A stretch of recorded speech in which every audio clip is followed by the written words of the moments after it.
The FX series Dying for Sex is about a woman who embarks on a journey of self-discovery and sexual awakening after being diagnosed with stage 4 breast cancer. It is getting rave reviews, and we have two of the show's executive producers, Kim Rosenstock and Nikki Boyer, with us this morning. It's so great to see both of you. Hi. Thrilled by what kind of acclaim this series is getting, all of the great feedback that it's getting. And Nikki, it all began with this podcast that you shared about your friend. Thank you. Yes, it was a Wondery podcast that Molly and I created before she was really sick enough to be in the hospital. And then we continued to record in the hospital, and then we brought these recordings to Wondery, and we shaped this beautiful story that's sort of, I don't know, it landed in a way that I didn't expect. It impacted people in such a beautiful way, and Molly's bravery really shined through. And even though it was about sex and death, which are pretty taboo, I think people really loved to hear about it in a very authentic way. So such an honor to be able to do that with her. Yeah, my producer,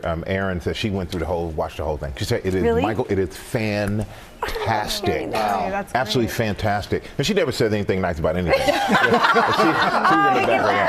And she puts up with a lot, clearly. But Kim, we've seen a lot of shows that have portrayed people living with metastatic breast cancer, TV shows, movies as well.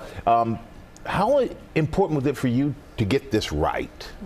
Extremely important. And me and Liz Merriweather, my co-creator, it was so important to us to not just get the medical reality of it right, but also the emotional reality of it right, what it is actually like to live with a stage 4 metastatic breast cancer diagnosis, and to portray all the highs and lows, and also the humor of it, because we talked to so it was really important to us to talk to as many people as possible to make sure we had a wide range of perspectives, because every case is different. And we also made sure to have a writer's room that had people who had experience either taking care of someone with cancer, a cancer survivor, people who had we had someone's cancer. We had all sorts of people come on who had breast cancer. An amazing woman named Sam who came on who had stage 4 metastatic breast cancer and shared all of the information. So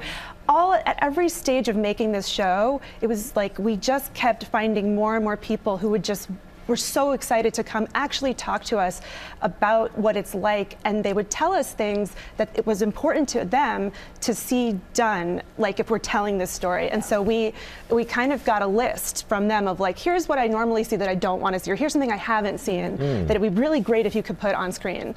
So we did, and I loved it. we used that list as we were making the show. We talked to this amazing black woman who was like, nobody ever talks about how there's only like 2 wigs for us, and one of them makes all of us look like B. Arthur. And so we were like, that's great. She was like, I would love to see somebody talk about that. So we put that in a scene, in a character. So stuff like that. It was really great. But the humor that is in the podcast, I think, was so inspiring to us as we were making it. That like humor is a way through the pain, but also that these women they're living. Like, it's not, you don't get this diagnosis and then you're dying. You're very much living. Yeah, and I think just taking the power and control, maybe because you can't control your health, but maybe you can control your response and help the people around you. That's just what I'm hearing from this. I want to see it, so let's take a look at a clip. Jerry, going forward, I need you to walk me through ahead of time, step by step, what will happen during a procedure. I need you to answer all my questions and Nikki's. I need you to listen to me when I say what I feel and hear me when I say I need a break. Now breathe with me. Wow. That scene. Funny and powerful. It started with the podcast. Yeah. What do you think Molly would think of all of this? This is when I start to get emotional every time, because I think she would be so incredibly proud and so honored to have someone as amazing as Kim and Liz working on this and bringing the story to life and making her feel less invisible in the world, and also empowering her and funny. Like, I think she would be just incredibly proud of how it's being received and how it's cracking people open, which is really, I think, what she really wanted. And Michelle Williams and Jenny Slate, you couldn't get two people any better to tell this story in this way. I know. Unbelievable. I mean, the way that they navigated the drama and the comedy simultaneously, and they're two just such truthful performers and storytellers. So, and our entire cast was just unbelievable. I mean, we were so lucky. I also want to say that clip that you just played, it was a big part of what we talked about showing, and a lot of the women that we talked to that have stage 4 were like, show someone advocating for themselves within the medical system. Trust that if you know your body, and if you think something is wrong, you should go to a doctor. And if that doctor doesn't listen to you, go to another doctor. Wow. Don't feel crazy. You're not crazy. And yeah, I think that was a big part of Molly's story too. Absolutely.